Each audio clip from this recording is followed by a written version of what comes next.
Bang, ngelihat sekarang Rasman mau ngelaporin Hakim Eman Sulaiman ke KAY, Bang. Tanggapannya seperti apa, Bang? Ya kalau dia, ya namanya itu kan hak ya.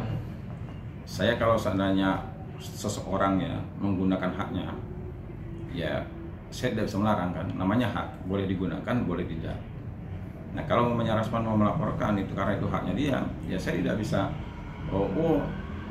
Saya nggak setuju.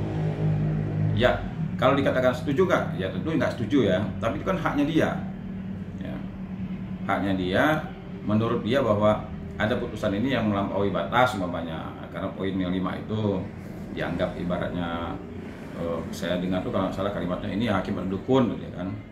Ya itu haknya dia. Ya kan andai kata pun permohonan pra peradilan ini ditolak, kan bisa jadi ada juga orang yang melaporkan Hakim Eman Sulaiman ini kan, karena memang puas dan tidak puas itu tergantung pihaknya kan. Ada yang pihak puas, ya mungkin dia dapat keuntungan. Ada pihak yang tidak puas, mungkin dia tidak mendapat keuntungan. Jadi menurut saya silakan aja Rasman melaporkan itu daripada kita ribut-ributin.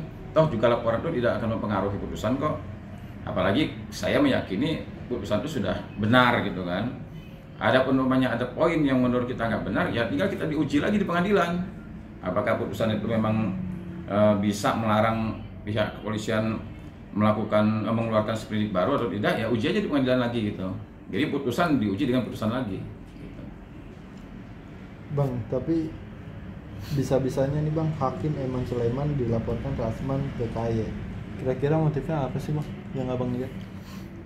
Ya kalau saya melihatnya motifnya gini ya, Rasman ini kan dulu selalu mengaku bahwa dia pengacaranya Budi Gunawan kan. Nah, Budi Gunawan itu pernah juga mengajukan pra peradilan, permohonan pra peradilan. Nah, yang menurut saya isinya pun ibaratnya hakim tunggal juga melampaui batas juga. Itu sudah jelas tuh. Hakim Sarpin itu melampaui batas tuh. Orang permohonan pra peradilan itu tidak mencantumkan kok dasar seseorang ditetapkan sebagai tersangka boleh mengajukan permohonan pra peradilan. Ya kan Rasman juga pasti tahu itu kan, mungkin nggak tahu dia. Ya cuma menurut saya ya mungkin ya dugaan saya Rasman ini kan sering bikin istilahnya tuh kalau suara itu yang tadinya melentingnya 1 jadi melentingnya jadi 10 gitu kan. Nah, dia sampai nggak mau dilaporin, yang kakaknya Vina juga dilaporin kemarin gitu.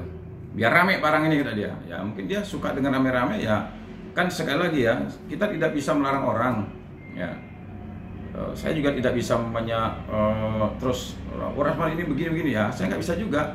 Itu hak dia, silahkan. Nah motifnya seperti apa? Ya tanya sama Rasman kalau gitu motifnya seperti apa. Tapi intinya Rasman memang adalah orang yang memang suka artinya ya bikin rame aja gitu barang ini. Dia nyata-nyata kok bilang biar rame barang ini ada.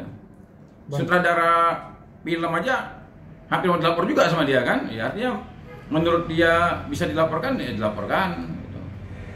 Bang, tapi ngelihat Rasman mau ngelaporin Hakim Eman Sulaiman ke KAY, ada nggak sih Bang dari pihak Peggy sendiri untuk mematahkan mungkin kalau misalnya Rasman nantinya akan melapor? Kalau menurut saya begini, khusus untuk Rasman mau melaporkan ke KAY, kalau menurut saya tidak ada dampaknya. Saya yakin tidak ada dampaknya. Jadi saya sudah bilang waktu itu, putusan Hakim Eman Sulaiman ini tidak perlu dibela. Kenapa? Karena putusan ini sudah benar. Nah menurut saya putusan sudah benar itu tidak perlu dibela lagi. Kenapa? Karena sudah benar. Nah, yang perlu dibela itu kalau putusannya tidak benar. Kalau putusannya sudah benar, ya udah benar kok. Jadi nggak perlu dibela lagi gitu. Dan menurut saya juga, kalaupun umpamanya ada pengacara atau ada pihak-pihak lain yang mau membela Hakim Eman Sulaiman ini, kalau menurut saya nggak perlu. Karena walaupun dilaporin pun saya memiliki keyakinan tidak akan berdampak kepada karirnya Hakim Eman Sulaiman. Dan juga kalaupun dikasih sanksi, kalau menurut saya juga rasa-rasanya jauh kalau mau dikasih sanksi. Andai kata pun dikasih sanksi, andai pun umpamanya dikasih sanksi, rasa-rasanya sanksi pun hanya paling sanksi teguran biasa aja. Karena ini bukan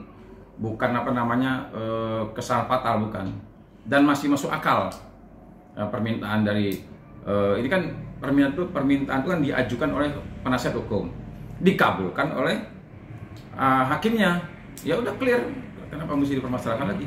Artinya nggak ada khawatir ya bang dengan Rasman mau ngelaporin ini? Nah ya memang saya melihatnya memang ada rasa khawatir dari Hakim Eman Sulaiman ini. Kenapa dia artinya mengabulkan itu kan, membacakan ya di dalam petitumnya itu, artinya melarang, kira-kira seperti itulah, kira-kira melarang untuk dilakukan penyelidikan dan penyidikan kembali ya dalam perkara ini terhadap Peggy Setiawan.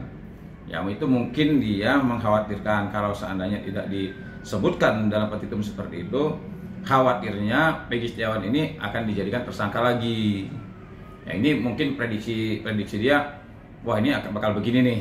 Nah, maka saya lakukan seperti ini agar apa? Agar aman. Nah mungkin dia memiliki keyakinan bahwa rasa-rasanya Peggy ini bukan pelakunya, jauh lah gitu. Ya saya juga sebagai orang hukum juga menilainya rasanya Peggy ini bukan pelakunya. Nah cuman kan saya bukan hakim. Nah kebetulan beliau hakim memutuskan seperti itu, ya sah-sah saja. Ya kan dia mempertanggungjawabkan juga nanti istilahnya, baik pada dirinya sendiri, kepada KY, ya kepada Tuhan juga dia pertanggungjawabkan pasti. Artinya abang khawatir nggak dengan Rasman ini memungkinkan bisa berpengaruh dengan Peggy? Enggak, saya tidak khawatir. Saya justru gini ya, andai kata pun umpamanya laporan Rasman ini ya ternyata terbukti, kita ngomong pahitnya nih, Hakim Eman Sulaiman ini ternyata berbuat kesalahan, terus kemudian putusan itu dianulir, oh berpengaruh kepada Peggy ini bisa tersangka lagi.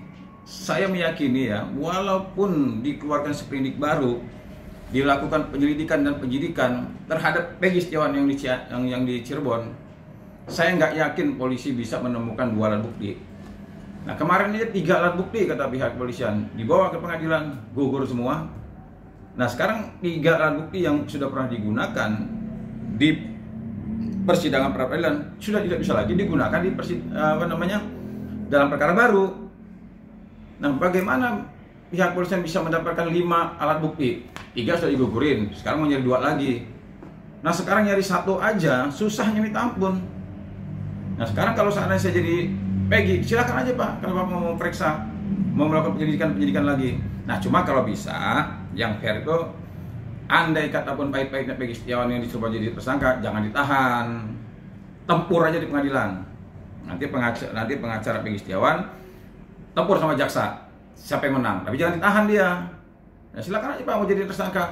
Nah kalau tersangka jadi dia ditahan, ya ini kan Peggy dihukum dulu baru dihadili. Nah, sekarang kalau memang benar-benar mau fair, silakan penyidik mau melakukan penyelidikan dan penyidikan. Kalau mau menetapkan sebagai tersangka, kalau memang punya 2 alat bukti silakan. Hanya saja saya mohon jangan ditahan, ya, jangan ditangkap, jangan ditahan, tempur aja di pengadilan. Jadi biar nggak rame lagi. Kalau ditahan lagi, tangkap lagi, tahan lagi, pra-peradilan lagi, rame lagi. Ya, terus sampai di mana ininya itu kepastian hukumnya gitu. Terakhir mungkin pesan abang untuk Bang Rasman apa bang? Pesan saya buat Bang Rasman ya istilahnya gini ya. Saya berpesan kepada Rasman. Rasman ini kan ibaratnya kalau bicara advokat, dia ini junior saya. Dulu dia pernah gabung sama saya juga waktu di Himpunan Advokat Muda Indonesia. Bahkan begitu dia masuk tuh, dia juga sering istilahnya tukar pikiran sama saya. Menurut saya, saran saya, Bang Rasman ini kan lumayan juga ilmu agamanya ya. Ya, menurut saya, Bang Rasman lakukanlah ya tindakan-tindakan hukum yang kira-kira bermanfaat untuk keadilan, bermanfaat juga untuk para pencari keadilan. Nah, andai kata tidak bermanfaat, justru membawa dampak yang negatif, untuk apa? Nah, ingat ya, kita pasti dimintai pertanggungjawaban. Harta dan ilmu pengetahuan kita akan dimintai pertanggungjawaban di hadapan Tuhan. Saya yakin. Nah, Bang Rasman kan sering mengeluarkan ini ya, sering mengeluarkan dalil-dalil ya, dalil-dalil hadis-hadis ya, firman-firman ya. Saya meyakini Bang Rasman sangat paham tentang agama Islam. Nah, tolong lakukanlah tindakan-tindakan yang bermanfaat ya bagi manusia. Terima kasih.